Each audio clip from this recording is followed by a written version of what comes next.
Welcome to Baseball Biz. I'm Mark Carpenter, your host, and with me today is John Vampatella. He's author of The Forgotten Game, Game 5 of the 2004 ALCS when the Yankees were facing Boston. John is also the Northeast Regional Director with Athletes in Action. He's a chess enthusiast and a lover of baseball. He's host of his own podcast, Voice and Viewpoint, with John Vampatella. Today, we have the pleasure of speaking with John about one of the most memorable games in baseball. You know, this game was a game that's going to determine if the New York Yankees were going to advance to the World Series or if the Boston Red Sox would stay in for yet another game. Welcome, John. Hey, Mark. It's great to be with you. Looking forward to talking some baseball with you today. Oh, man, it's great to have you here again. But, oh, gosh, I got to tell you, brother, I read the book and I absolutely loved it. Okay. I was always, sometimes how something's presented to you, say, I don't know, but that sounds really good. Or I'm not sure. And the first thing I heard was John's going to go in here and tell me about each inning. And he's going to tell me about each pitch. Oh, geez, why don't I read a box score?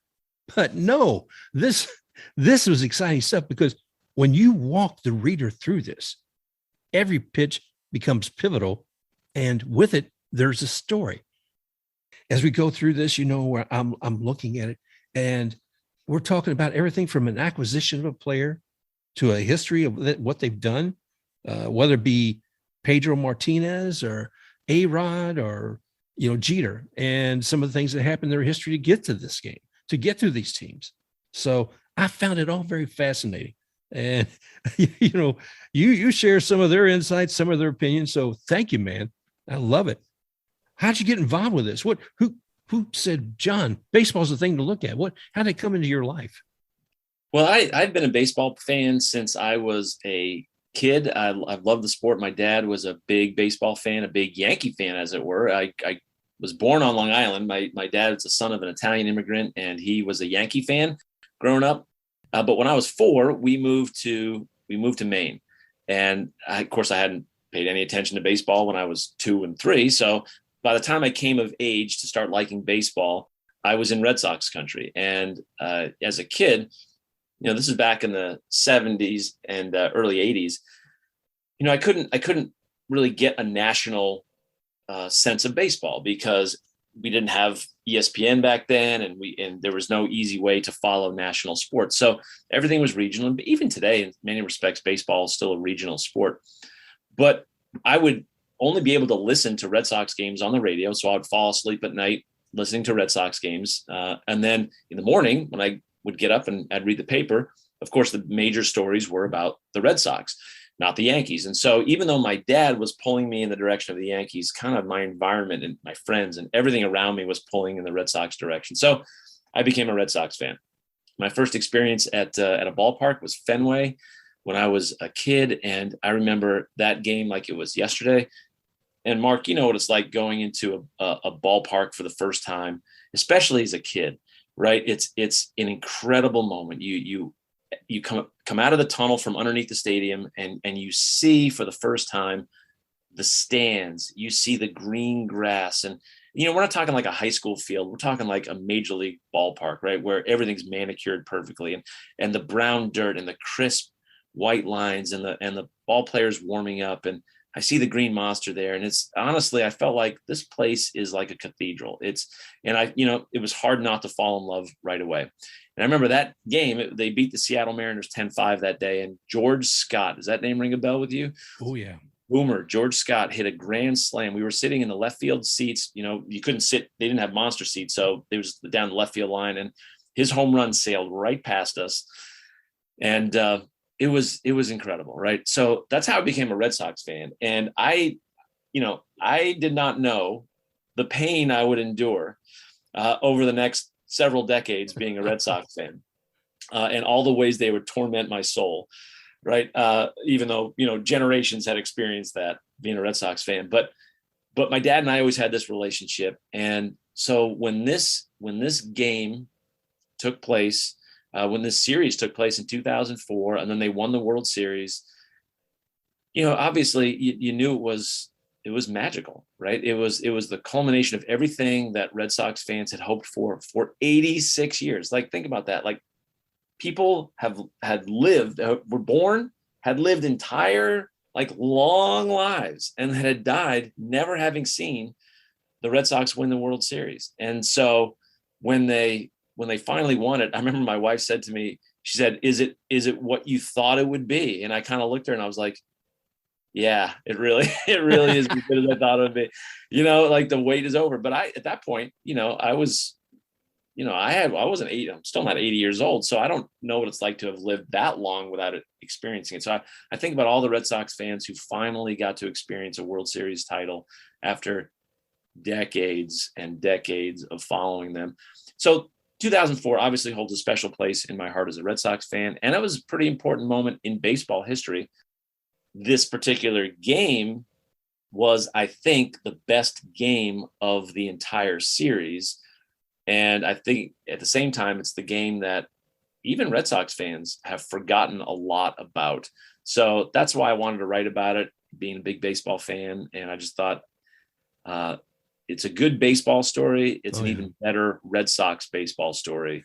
And so I wanted to write about it. So I did. Well, it's a great book. And I'll remind folks again, it's The Forgotten Game, Game 5 of 2004 ALCS. Boy, I mean, you're talking about two powerhouse teams. Even today, if you're looking at the American League, who's going to be getting the wild card? Guess who's there at the top? Yeah, Yankees and Boston. Blue Jays too. But these teams, they're monumental. Their legacies, they are been part of baseball from the beginning, and their fan base has been there as well. So I understand the yearning to get to that, to win that World Series, and to see a team is formed. While you watch them through the entire season, once you're in postseason, I think everything's magnified by about 10.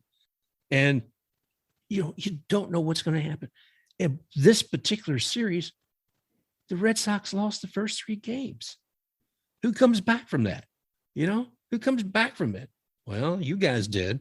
And certainly that was a big part. Mr. Ortiz came in and popped one there at the very end of the game in Game 4, and you guys were able to have a Game 5.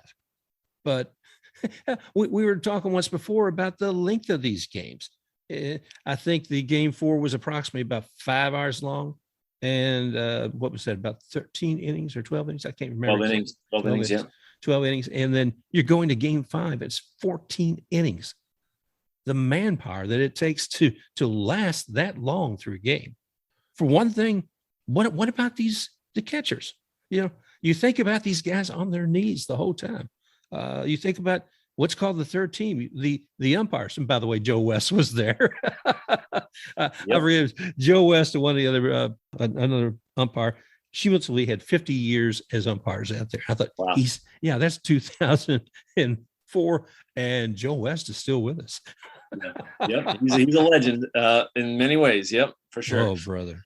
Yeah, no, you're right. The endurance for these guys was pretty incredible, and I know that for all of them, right? It was a grueling for the fans. It was grueling, right? I mean, I remember these games didn't start till like 8:00 at night, and so by the time they were done, it was past midnight. People got to get up and work the next morning, But it's like it's a long time to be watching these games, and they're so tense, right? Playoff baseball between the Yankees and the Red Sox there's nothing like it. I get that the Dodgers and the Giants probably would put their rivalry in the same vein, or Cubs and Cardinals. But for my money, Red Sox, Yankees, it doesn't get any better. When those two teams are going at it, it's the top of the mountain in terms of baseball tension. So you had this, it wasn't just that the games were long. They definitely were long, but the start times were later. A normal East Coast game is like a 7:05 or 7:07 or 7:10 start. These games weren't starting because of the networks. They weren't starting till after 8:00, and they were going 5.5 hours long. It's great. And you have the intensity of the playoff matchup, right? Where your season could end if you make one mistake. So I think for fans, these were exhausting, absolutely exhausting games. But as a player, like, I'm trying to imagine being Jason Varitek or Jorge Posada for the Yankees, being behind the plate for hundreds of pitches for 12, 14 innings night after night, where one mistake can lose you the game behind the plate. Yeah, I think we don't give baseball players credit enough for being great athletes. I think when we think of great athletes, we think of basketball players, we think of track stars, Usain Bolt, we think of football players. And I don't think we give baseball players enough credit for being athletes. You might look at a guy like,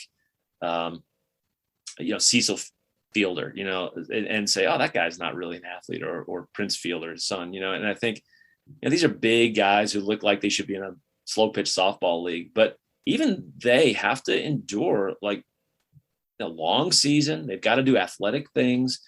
And I think, especially catchers are just unbelievable athletes, what they can put their bodies through, and what Posada and Varitek put their bodies through. The grueling nature of it was incredibly impressive to me. Yeah, it kind of knocks me down to see somebody be able to achieve that. And the athleticism, yes, it has to be there. You're not going to be able to go through 162 regular season games, and the grueling amount of time with some of these extra inning games. If you don't have some kind of stamina and athleticism. I want to come back to the actual beginning of this game. And as we're seeing here, what was it let's go back another year, 2003. The manager for Boston Red Sox is Grady Little. And who does he have as his pitcher? Pedro Martinez. And in a world of analytics, I think a lot of people probably would question what he did with Pedro. Can you reflect back on that? Yeah. So in 2003, Pedro Martinez, I make the case in the book that he, at his peak, there's never been a better pitcher in baseball than Pedro Martinez at his peak. Other players had longer careers, more productive careers, but I'm talking about when they're at their best. I don't think anyone's been as good as Pedro. I get that people would disagree, but I think a pretty strong case in the book. But by the time 2003, 2004 especially came along, Pedro wasn't Pedro anymore. He was still great, but he wasn't quite the same. And he had reached a point in his career where 100 pitches was kind of a watershed point for him during the course of a game, where when he reached the 100 pitch mark, his effectiveness really tailed off. So go back to 2003. They're playing the Yankees in Game 7 of the ALCS, and just the year before. And Pedro's cruising. He's pitched 7 great innings, but he had reached this kind of magical, point. And we all the fans thought Pedro was done for the day. In fact, my dad called me that night. That inning, being a Yankee fan, called me at the bottom of the 8th inning to congratulate me on the fact that the Red Sox had finally beaten the Yankees. And I was like, Dad, what are you, crazy? Why are you calling me? This game is not over. He's like, Pedro's pitching great. And I'm like, this is Red Sox Yankees. You know better than to call me about that. So anyway, so Grady Little has this choice as a manager. Do I pull Pedro? Do I keep him in? Well, he kept Pedro in, and the Yankees started to mount a rally. And we kept waiting for Grady Little to pull Pedro. Like, after each Yankee got another hit, we're like, when is he going to pull Pedro? And then finally, Jorge Posada knocks in the tying run. And as soon as he did that, I literally hung up on my dad. Like, I didn't even say goodbye. Like, I'm just like, I can't deal with this anymore. Boom, goodbye. So like, I just hung up on my dad. And sorry, Dad, I didn't mean to be rude if you're listening. And then finally they pulled Pedro, but we thought it was crazy. So his decision to leave Pedro in cost the Red Sox the game, a chance to go to the World Series, and it ultimately cost Grady Little the job. Right. So this is the Pedro Martinez, though. It's a diminished Pedro. It's no longer the great Pedro. It's a little bit of a diminished Pedro that gets on the mound for the start of Game 5 in 2004. And so, we can talk about analytics and pitch counts. And one of the key analytics that is involved in managing today is, and this is a Tampa Bay Ray fan, that when a pitcher pitches to a lineup the third time through, they perform a lot worse. And so what teams are doing these days is they're pulling pitchers before they face a lineup the third time. That came back to bite Tampa pretty hard last year in Game 6. Blake Snell's pitching incredibly well. And kind of out of the blue, and his pitch count was low, Kevin Cash pulls him. Why? Well, we didn't want him to face the lineup the third time. And the Tampa Bay bullpen gives up the game and the series, right? The thought process makes sense, right? The numbers tell you that facing a lineup for the third time, we see diminished results as a starting pitcher. And I think that drives a lot of baseball decision making today, right? The Red Sox are deal with that. Alex Cora is in the same kind of thinking as a manager. But Grady Little definitely was not thinking that back then. He was thinking, this is my best pitcher, I'm going to pitch him. And I think Terry Francona was dealing with the same thing in Game 5, because Pedro Martinez was reaching in the 6th inning. He was reaching that same pitch count. And so, we can talk about later on in the game a little bit later. I know you're focused on the 1st inning and Pedro starting, but this is the pitcher that the Red Sox are throwing, that Terry Francona is putting out there in Game 5. He knows that he's only got a certain amount of bullets. He knows Pedro can't, unless he's thrown a perfect game, that he's not going to be able to go 9 innings, 8 innings. So he has to be thinking during the whole game, how long can I let Pedro go? At what point do I need to pull him?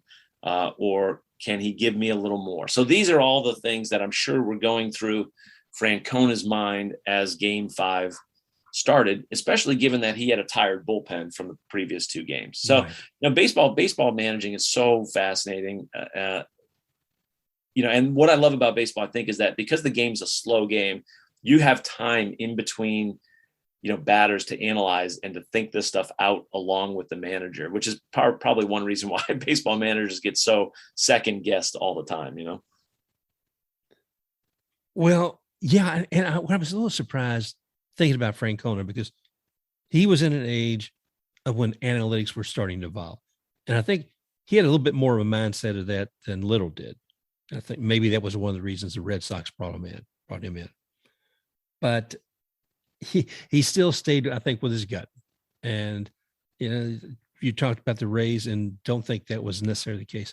What's interesting too is because you say, okay, the lineup has already seen this guy 2 times, 3 times, they got him, but maybe not. And if you're on the mound, you want to keep pitching as long as you can. But if you look over in that bullpen, oh, really? Oh man, my mindset just went to, I'm good killing it. I'm going to get every one of these guys to where it can drop right off.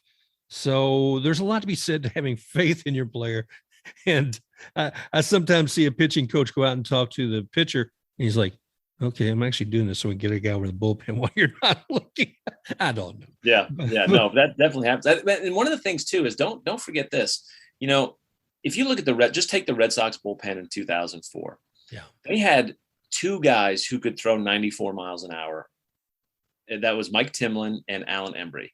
I mean, their closer Keith Falk threw 86 miles an hour, right? And so their bullpen was full of guys who weren't really good enough to be starters. And that was what bullpens were for a really, really long time.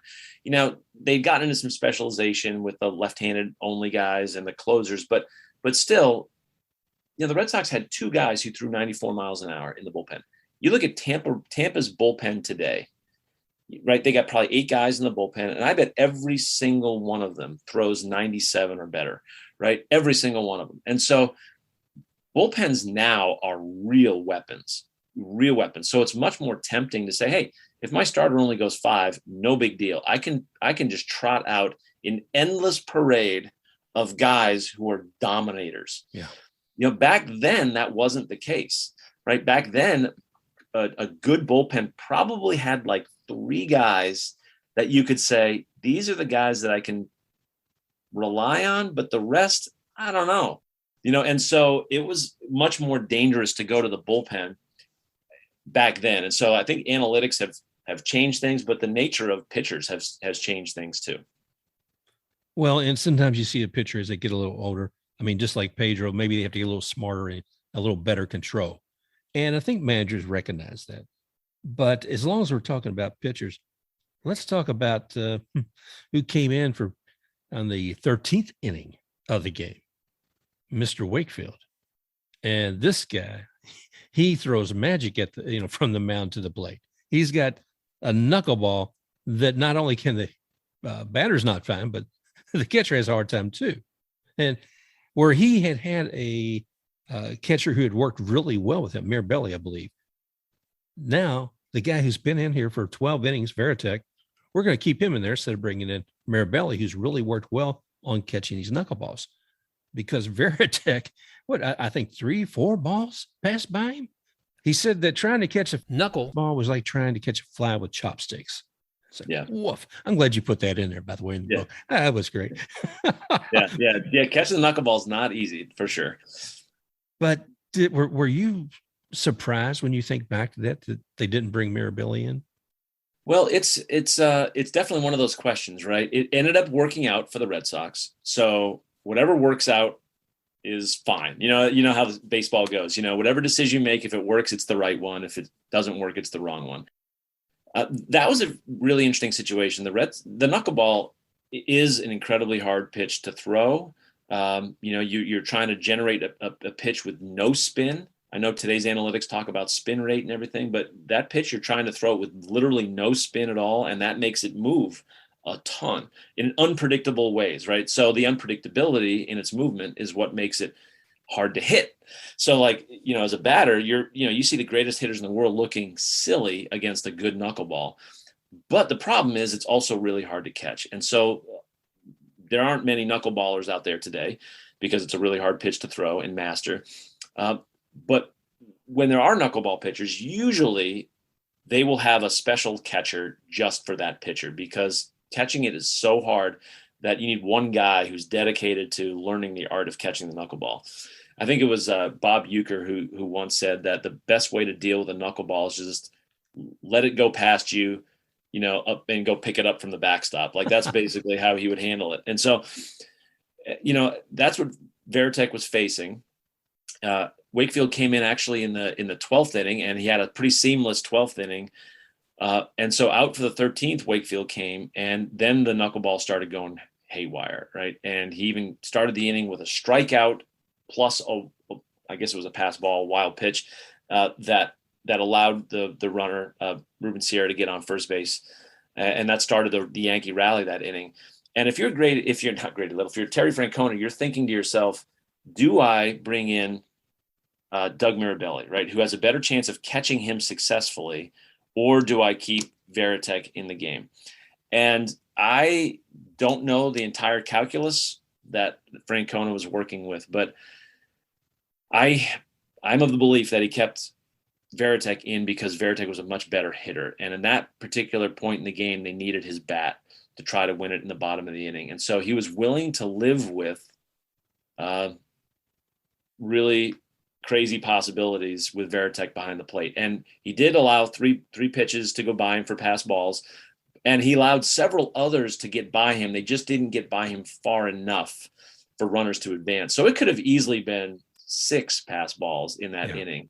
Wow. And so it was, I think I've said to people, that inning was the most white knuckle of a ride that I've ever been on as a baseball fan. Just, watching every pitch be an adventure for Varitek. You could just picture him behind the plate, like sweating profusely not because of the heat, but because of the intensity of the situation and the nerves that poor guy must have been feeling. But at the end of the day, all's well that ends well. And the Yankees didn't score. So I guess it was the right call to keep Varitek in there. You walk us through every inning in the book. And I love that, by the way you break it all down. But I got to tell you, when I got to inning 13, I was cringing. I was like, oh my gosh. I felt like that fan on the edge of my seat, digging my fingers into the table, whatever in front of me. And I was like, oh my gosh. You delivered that, by the way, in inning 13. You did throughout the entire book, but on that one, especially, I was digging in. So that was a great story and a great pitching. Tim Wakefield, like you said, he was in the 12th and the 13th inning was just amazing to me. So thank you for that. Yeah, sure. It was funny because even watching it again, in order to write the book, I had to watch the game about a dozen times. And of course, as a Red Sox fan, it never got old, but that inning never failed to be incredibly, even though I knew the outcome, it never failed to be incredibly intense, and that's when a situation is truly gripping, when you know what's going to happen and you're still feeling your heart pounding because you're like, oh my gosh, what could go wrong? Like, wait, I know what happens here. Why am I getting so tense? But it just is the way that inning was. And in real time, oh my goodness, it was unbelievable, right? To watch that happen. I know what one of the bats late in the game, and Ortiz was up there. I think one of the announcers said, "Will they run out of baseballs?" You talk about a long game. Yeah, what's going to be next? I'll briefly state that yes, indeed, Boston did win the World Series that year, and they only came from a team that came back after being down 3 games, and this came from a lot of talent. And I think Boston was kind of on a tight pocketbook too. You're looking at, though, bringing in talent like David Ortiz, who is, I guess a lot of people weren't paying a whole lot of attention to, but Theo Epstein got him for $1.65 million for his first year with the Red Sox, a 1-year contract. And looking at Ramirez too, he was undervalued. I think in your book you talk about how Lasorda and the Dodgers looked at him and said, early on in his career. So while one is later in the career, one's brand new, there is just talent and upon talent, with the Red Sox. If you look at, sorry to interrupt, if you look at those two rosters, they were both teams were loaded, right? Yeah. So there are 4 guys.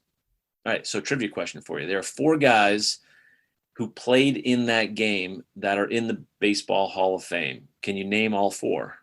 Let's see. Martinez. I don't know if Sheffield's in yet. No. Of course, Jeter. Yep, that's 2. Putting you on the spot here, Mark. Yeah, no, brother. Thank you. I love you for it. But don't, you know what? I'm drawing a blank. Obviously, I don't. A-Rod's not there. No. And Mariano Rivera. That's 3. Yeah. Yep. Yeah. And the 4th one is the one that surprises people because you don't think of him as a Hall of Famer, but Mike Mussina, right, is the 4th one, right?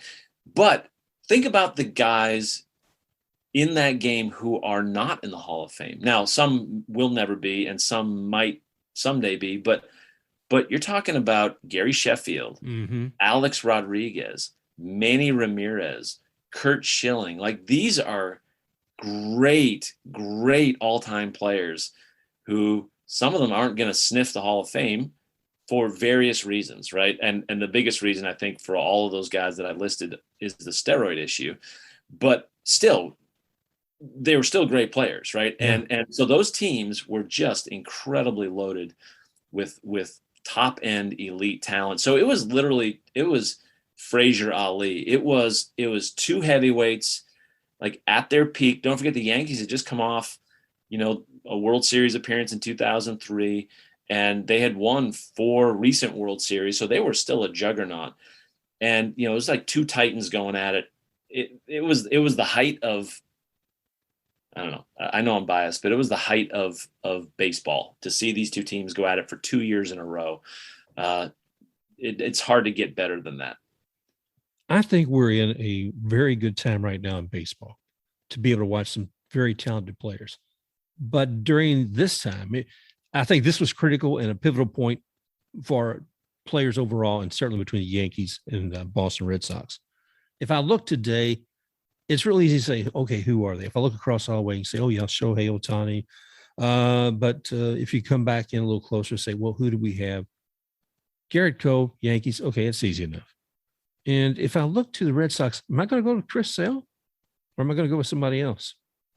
For the superstar label in Boston, I would say it's, Sale. But, he's still kind of working his way back from major elbow surgery. I would say Xander Bogaerts is one of the best shortstops in the game. And then Rafael Devers, third base, dynamic young hitter, incredibly talented. But yeah, the Red Sox do seem a little more anonymous this year than in years past.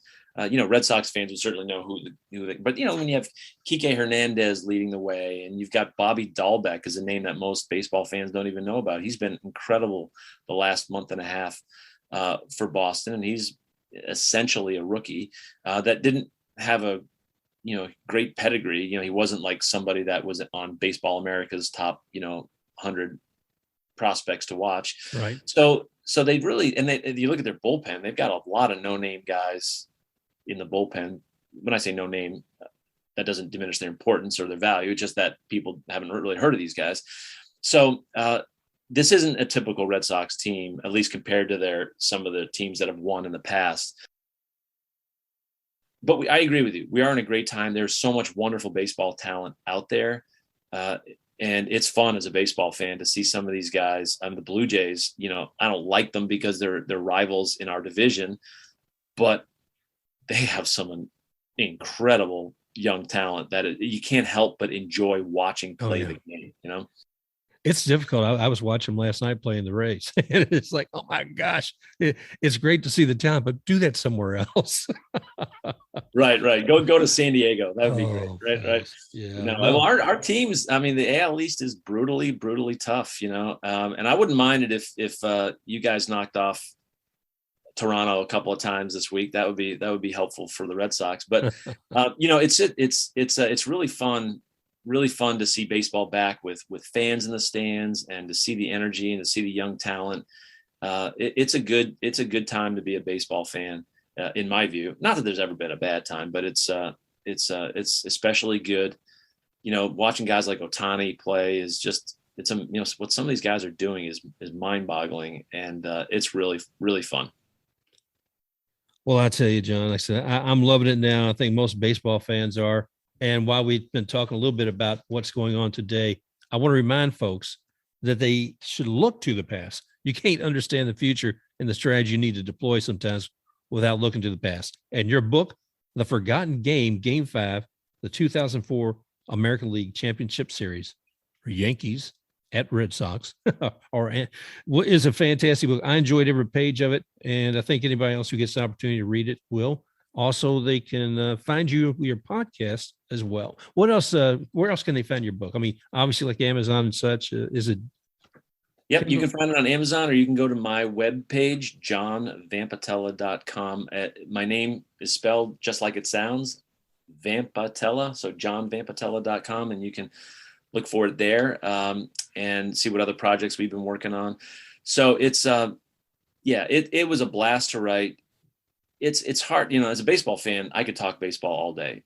Mark, I wish your podcast was 4 hours and we could just, I have no doubt we could just, spend all day talking about this game, this book, or what's going on in baseball today or whatever. It's a great sport. And what I've always loved about baseball, it's a great sport for fans to talk about. I think it's one reason why I've followed baseball as closely as I have over the years. It's just an incredibly enjoyable game, and it's easy to analyze from the standpoint of it's kind of built, if you will, for people to talk about it. Even watching a game as it's happening live, right? There's enough time in between pitches, so you can sit there and you can talk about the positioning of the fielders, or I wonder what he's going to throw him now, and other sports like basketball, the game is so fast paced. There's not really time for that conversation to happen during the course of a game. But baseball, it's relaxed, and you get to have that. So it's really designed for a wonderful fan experience and really for post-game analysis. Like, why did they bring in this guy here? And why did they make that move there? And so it's a great sport to be a fan of. And that's one reason why the book was so great to write, because I'm just diving into baseball stuff. I mean, how fun is that, right? Just talking, whether it's specifically this game or whether I'm talking about the value of the bunt or expected runs and some of the analytic stuff I get into, or some of the stories behind the players and the A-Rod trade, that happened and then didn't happen to Boston, like that stuff is so fun to talk about. It's so interesting. And those kind of things shape organizations and shape the history of baseball. And I would certainly recommend that part of the book as well. The whole thing with A-Rod in Boston was like, what? So I'm not going to give any more up on that. There's a lot of little nuggets like that all through the book, and you will find it as enjoyable as I did. I have no doubt. The Forgotten Game, again, by John Vampatella, Game 5, 2004 American League Championship, Yankees and Red Sox. Oh, man. But John, I can't thank you enough for joining us here today, and want to congratulate you again on a great book, and I can't wait to talk with you again sometime. Hey, Mark, anytime you want to talk baseball, I am happy to. I appreciate you and I appreciate the time. Thanks. All right, John, we take care, buddy. All right, you got it. I want to thank you all again for joining us today on Baseball Biz. And just remember, you can find me, Mark, on Twitter at @TheBaseballBiz. You can also find us on all the podcast directories: Stitcher, Spotify, Google.Podcast, iHeartRadio, you name it, we're there. So thanks again, everybody. We look forward to talking with you again real soon.